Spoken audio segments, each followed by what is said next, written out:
Latvia and Estonia have announced they will withdraw from the cooperation group between China and Central and Eastern European countries. Following Lithuania last year, they bring the number of countries exiting the group to 3. Their decision comes amid growing Western criticism of the Chinese Communist regime. That's especially after Beijing's military aggression over Taiwan and its leaning toward Russia during the war in Ukraine.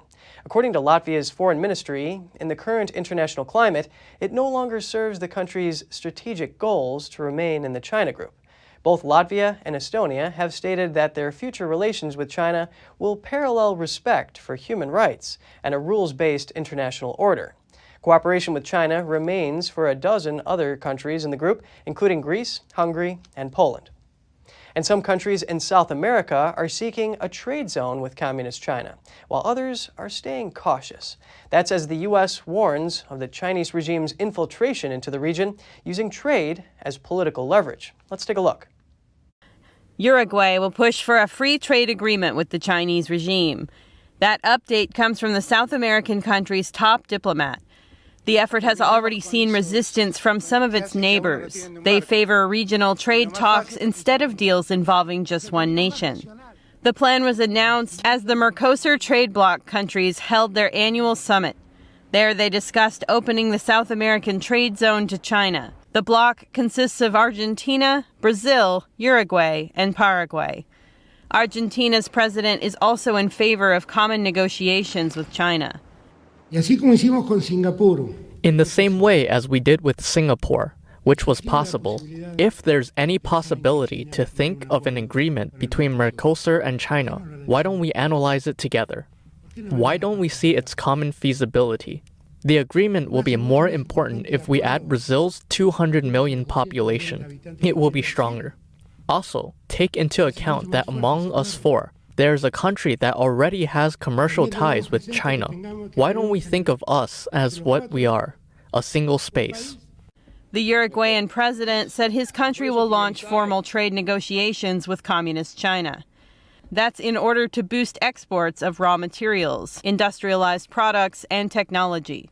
For years, Beijing has sought closer trade ties with the emerging markets of Latin America.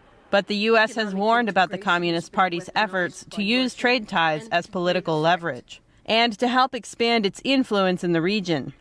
The U.S. also voiced concern that Beijing's involvement in Latin American infrastructure projects could create unsustainable debt burdens for the countries involved, or even national security worries, given Beijing's history of espionage activities.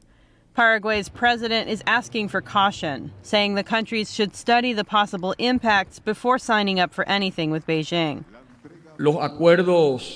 We have to evaluate the individual impact to each state member of every commercial agreement we individually negotiate with different economies. Paraguay does not have diplomatic relations with the Chinese Communist regime. Instead, it's one of the few countries that maintains diplomatic ties with Taiwan. In a previous interview, Brazilian journalist Rafael Fontana highlighted the Chinese Communist Party's infiltration into Latin America, especially Brazil. The Brazilian government was blackmailed by the Chinese regime. If Brazil didn't allow Huawei to build the 5G infrastructure inside the country, China wouldn't sell coronavirus vaccines to Brazil. Fontana worked as a journalist in China.